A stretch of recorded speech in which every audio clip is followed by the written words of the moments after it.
Kalwan news. अतिशय तीव्र भावना आपण शासनाला करावं। जर आम्हाला 8-15 दिवसात जर आम्हाला पैसे नाही मिळाले तर सर्व कॉन्ट्रॅक्टर लोकांची इच्छा आहे सर की आपण जे खुर्चीवर इतके आरामशीर बसतात ते बसणं सुद्धा मुश्किल होऊन जाईल, कारण आम्हाला लोक बाहेर बसू देत नाही। आम्हाला आमच्या ऑफिसला घेऊन आम्हाला लोक कोर्टात दावा दाखल करायला लागले, आमच्यावर फौजदारी गुन्हा दाखल करायला लागलेले। जर शासनाची ऐपतच नाही पैसे देण्याची तर तुम्ही का म्हणून आम्हाला ठेकेदारांना वेठी धरताय? तुम्ही द्यावे आम्हाला 50% पैसे, आम्ही लगेच कामं पूर्ण करतो, परंतु तुम्ही ते देऊ शकत नाही हे आम्हालाही माहिती। सिव्हिल खराब होतं, सिव्हिल खराब झाल्यामुळे आम्हाला राष्ट्रीयकृत एकही बँक उभी करत नाही, आम्हाला कर्ज द्यायला एकही बँक उभी करत नाही आम्हाला। म्हणजे पैसा उभा करायचा तर कसा बाहेरच्या सावकाराकडनं पैसा घेतात तो पैसा प्रचंड म्हणजे लोक तिथे लुबाडली जातात, तो परवडत नाही पैसा। आणि मंत्री या सरकारचं करायचं काय?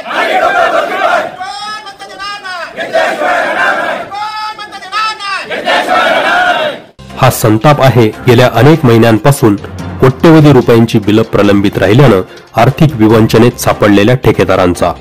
ठेकेदारांची कोट्यवधी रुपयांची बिलं प्रलंबित असल्यानं वारंवार मागणी करूनही शासन दुर्लक्ष करत असल्याच्या निषेधार्थ स्वातंत्र्य दिनीच ठेकेदारांनी आंदोलनाचं हत्यार उपसत संताप व्यक्त केलाय।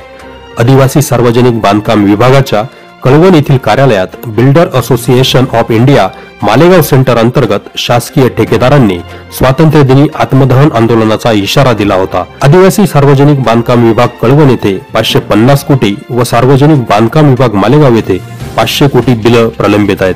ठेकेदार आर्थिक विवंचनेत असल्यानं शासनाच्या निषेधार्थ यावेळी जोरदार घोषणा देण्यात आल्या। प्रलंबित बिलं लवकर मिळाली नाहीत तर आंदोलन अधिक तीव्र करण्याचा निर्धार ठेकेदारांनी यावेळी व्यक्त केलाय। आज सांगलीच्या एका मोठ्या कॉन्ट्रॅक्टरने आत्महत्या केली, त्या आत्महत्येनंतर अख्खा महाराष्ट्र जागा झाला, परंतु जे लोक निधी मंजूर करणार आहेत त्यांचं बजेट आहे किंवा नाही आहे किंवा काय त्याच्याशी आम्हाला काही घेत नाही। आम्ही काम केलं, आम्हाला आमचं पेमेंट मिळायला पाहिजे या भावनेतनं आम्ही आज सगळे एकत्र आलोय। आमच्या ह्या तीव्र भावना कागदोपत्री नुसत्या कळवण्यापेक्षा अतिशय तीव्र भावना आपण शासनाला करावं। जर आम्हाला 8-15 दिवसात जर आम्हाला पैसे नाही मिळाले तर सर्व कॉन्ट्रॅक्टर लोकांची इच्छा आहे सर की आपण जे खुर्चीवर इतके आरामशीर बसतात ते बसणं सुद्धा मुश्किल होऊन जाईल, कारण आम्हाला लोक बाहेर बसू देत नाही। आम्हाला आमच्या ऑफिसला घेऊन आम्हाला लोक कोर्टात दावा दाखल करायला लागले, आमच्यावर फौजदारी गुन्हा दाखल करायला लागलेले।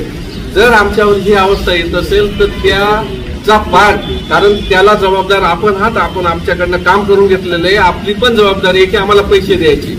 नुसती तुमची जबाबदारी नाही की तुम्ही काम करून घ्यायचं ठेकेदाराला वाऱ्यावर द्यायचं, तुम्ही शासनाला करायला पाहिजे की ठेकेदार त्यांना बाहेर लोक बसू देत नाही ते आम्हाला उद्या बसू देणार नाही।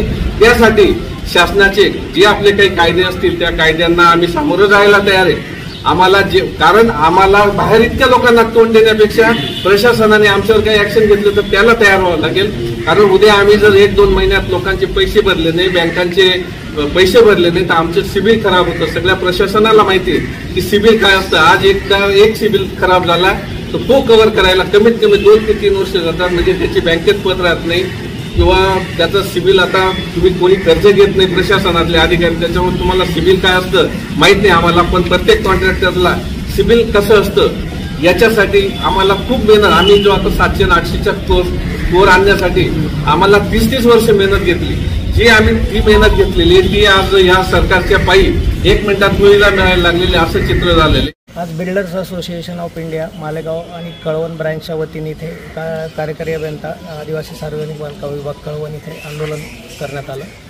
सदर आंदोलनाच्या अनुषंगाने सर्वप्रथम मागणी जी होती निधी मागणीबाबत फार रोष आहे कंत्राटदारांचा। सदर बाबतीत लवकरात लवकर निधी प्राप्त होण्यासाठी शासन स्तरावर आमचे प्रयत्न सुरू आहेत।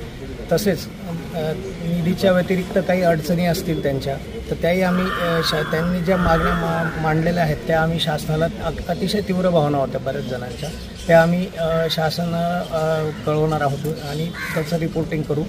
त्यानंतर त्या संदर्भात त्यांनी जे काही गोष्टी सुचवल्या असतील त्याही आम्ही वरिष्ठ स्तरावर कसं त्यांना त्या उपलब्ध करून देता येतील। सरसकट मुदतवाढीचा प्रश्न असेल, दंडाची रक्कम माफ करण्याचे विषय असतील तर हे आम्ही त्यांच्या सगळ्या मागण्या ज्या आहेत त्या सविस्तरपणे प्रशासनाला कळवून त्यांना कसं जास्तीत जास्त त्यांना मार्ग काढून देता येईल यासाठी आम्ही प्रयत्नशील। प्रशासनाला आणि आम्हाला समजून घेऊन पुन्हा एकदा मोठ्या भावाची भूमिका घेऊन त्यांनी ते स्थगित करून या ठिकाणी त्यांचं मनोगत व्यक्त केलेलं आहे। आम्ही आमच्यातर्फे आणि PWD वादा करते, सर्व ह्या भावना तिथपर्यंत पोहोचवलेल्या आहेत. कळवण आणि परिसरातील ताज्या बातम्या आणि महत्त्वाच्या घडामोडी जाणून घेण्यासाठी कळवण न्यूज चॅनलला आजच सबस्क्राईब करा आणि बेल आयकॉन प्रेस करा.